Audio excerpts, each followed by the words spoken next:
Hi friends, कैसे हो? आशा करता हूँ कि सभी अच्छे होंगे। हम भी अच्छे हैं। पिछले वीडियो में क्या है, किसी ने सवाल पूछा था कि किसी एक आर्टिस्ट को या आर्ट के स्टूडेंट को क्या एब्स्ट्रैक्ट आर्ट करना चाहिए या फिगरेटिव आर्ट करना चाहिए। देखिए, सबसे पहले तो हमें ये देखना है कि आप आर्ट क्यों कर रहे हैं। आप आर्ट करने के पीछे आपका उद्देश्य क्या है। जब हम पैदा होते हैं, कुछ दिनों बाद जब हम थोड़ा कॉन्शियस होते हैं, धीरे धीरे हम क्या है, दीवारों पे किसी पेंसिल या पेन के माध्यम से या नीचे फर्श के ऊपर या फिर कहीं कॉपी किताबों के अंदर लकीरें खींचने लगते हैं। तो जब 1-2 साल का बच्चा लकीर खींचता है तो उसके मन में क्या चलता है, क्यों खींचता है, यह हमें समझने की ज़रूरत है।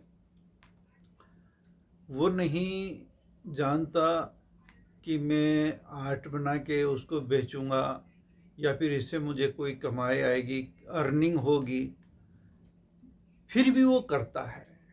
जब बच्चा तो धीरे धीरे बड़ा होता है तो वो कुछ ना कुछ बना करके अपने परिवार वालों को दिखाता है। विद्यालय में जाता है, स्कूल में जाता है तो वो अपने दोस्तों को दिखाता है। चाहे हमारे लिए वो इतना अच्छा ड्राइंग नहीं है या फिर वो इतना परफेक्ट नहीं बन पाया, फिर भी उसके लिए वो बहुत बड़ी आर्ट है। उसको अगर हम जो आर्ट उसने बनाई है और वो हमें दिखाने के लिए लाया है, अगर हम उसको थोड़ा सा उसकी प्रशंसा कर देते हैं कि वेरी गुड, बहुत बढ़िया बनाया है, बहुत ही अच्छा है, वेरी ब्यूटीफुल, तो वो बच्चा एकदम क्या है, उसका जो कॉन्फिडेंस है वो बूस्ट होता है। वो उसका जो लेवल है वो बढ़ता है, आपके प्रति भी उसका विश्वास बढ़ता है कि मेरी आर्ट को सराहने वाले कोई है। तो इससे ये जाहिर होता है कि कोई भी व्यक्ति सबसे पहले तो आर्ट वो बनाता है अपनी खुशी के लिए, आनंद के लिए बनाता है। ये जाहिर हो जाता है कि आर्ट है ही नहीं किसी चीज़ को बेचने खरीदने के, बिजनेस का एक पर्पज नहीं है। आर्ट है एक आनंद के लिए। हाँ, आप अगर चाहो तो उससे समाज को संदेश दे सकते हो, मैसेज दे सकते हो, है ना। कुछ ना कुछ आप इसके द्वारा कर सकते हो। तो ये आपके अंदर की जो है ना टैलेंट, उससे क्या है, वो दिखाई देता है लोगों को, आपका टैलेंट, कि आप किस तरह के कलाकार है या किस तरह के व्यक्ति है, वो चीज़ें उनको दिखाई देगी। तो जब इंसान, वही बच्चे धीरे धीरे बड़े होते हैं, स्कूल में कॉलेज में जब वो आर्ट की शिक्षा लेते हैं, एजुकेशन लेते हैं, तो उन बच्चों के अंदर धीरे धीरे एक चीज़ आ जाती है कि आर्ट को क्या बेचा जा सकता है, क्या इससे अर्निंग हो सकती है, क्या हम इससे पैसा कमा सकते हैं। तो जब उनका ध्यान उस ओर जाने लगता है कि मैं इसके द्वारा पैसा कमाऊं, तब क्या है, उसकी जो आर्ट है वो उसका स्तर है जो गिरने लगता है। क्योंकि आर्ट का मुख्य उद्देश्य क्या है? आर्ट का मुख्य उद्देश्य यही है कि कोई भी व्यक्ति जो है तल्लीन होकर उसका उसमें काम करता रहे। यही एक आर्टिस्ट का मुख्य धर्म है। जो ही आप का ध्यान आर्ट के द्वारा पैसे कमाने पे जाएगा, आपका जो एक लक्ष्य है आर्ट में निरंतर इम्प्रूव करने का है, कि आप जो आपका कंसिस्टेंसी है, आप उसको निरंतर सुधार करते जा रहे हो, उसमें कुछ ना कुछ करते जा रहे हो, आप उस डायरेक्शन से हट जाते हो, फिर फिर आपका ध्यान ये हो जाता है मार्केट में क्या चल रहा है, किस तरह की आर्ट ज़्यादा बिकती है। आज लोग जैसे किस तरह की आर्ट हमारे अपने घरों में लगाना पसंद करते हैं, तो आपका जो है ना ध्यान वो डाइवर्ट हो जाता है। आपकी जो असली जो कला का जो मुख्य डायरेक्शन था, उद्देश्य था ना, वो ख़त्म हो जाता है उससे। फिर आपका ध्यान इधर-उधर भटकता रहता है। क्या करें, क्या नहीं करें, किस तरह की आर्ट है, कौन-सी चीज़ बिक जाएगी, हुँ? कौन-सी गैलरी में हम लगाएँगे तो ज़्यादा ठीक रहेगा, कौन से कलाकार से मिलें या कौन से उनसे जा कर के मिले जो हमारी कला को खरीद लेंगे, या फिर कौन से गैलरी ओनर हैं जिनके पास जा कर के संपर्क करेंगे तो हमारी आर्ट को हो सकता है वो बेचें।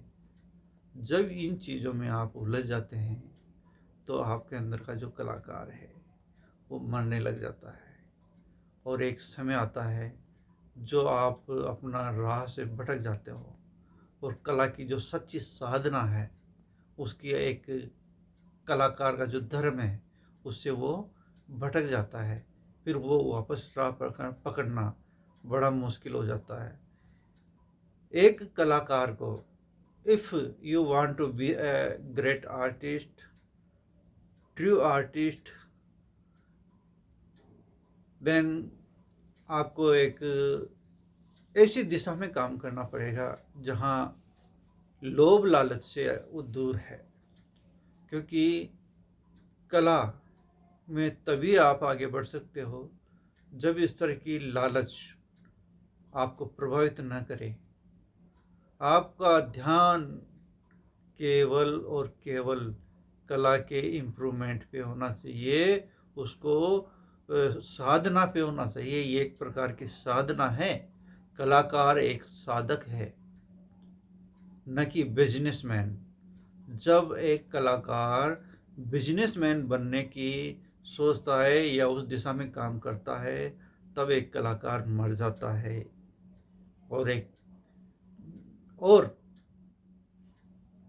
हम क्या है, आज आज जो भी स्टूडेंट्स हैं वो क्या है, एक ऐसी राह पकड़ना चाहते हैं कि वो उसकी जो कला है वो बिके, समाज में उनका बड़ा नाम हो, लोग उसकी कला को खरीदने के लिए आए, डिमांड बने।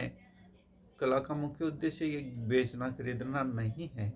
हाँ, अगर आप अपनी कला को प्रॉपरली गैलरी में एग्जिबिट करते हो, चाहे वो सोलो एग्जीबिशन है या फिर ग्रुप आर्ट एग्जीबिशन हो सकती है, कई कलाकारों के साथ में आप अपना वर्क एग्जिबिट कर रहे हो, तो आपकी कला अगर मान लो किसी को वहाँ पर अच्छी लगती है तो आप उसको सेल कर सकते हो। ये आपके ऊपर डिपेंड करता है कि आप सेल करें या ना करें। हाँ, आपका ध्यान केवल कला रचना पे होना चाहिए, कला की साधना पे होना चाहिए। जब आपने 100-200 चित्र बना लिए हैं, आर्ट बना लिए है, तो उसके बाद में एग्जीबिशन करने के लिए आप उसमें से कुछ सेलेक्ट कीजिए कि 50 पेंटिंग्स हैं या स्कल्पचर है, जो भी है, आप वहाँ एग्जिबिट करना चाहते हैं। उसके बाद जब प्रॉपरली आप उसको एग्जिबिट करोगे और लोग उसको सराहें, देखें, उसकी प्रशंसा करेंगे, और अगर कोई वो कहते हैं कि हमें ये खरीदना है, तो ये आपके ऊपर है कि आप उसको बेच सकते हो।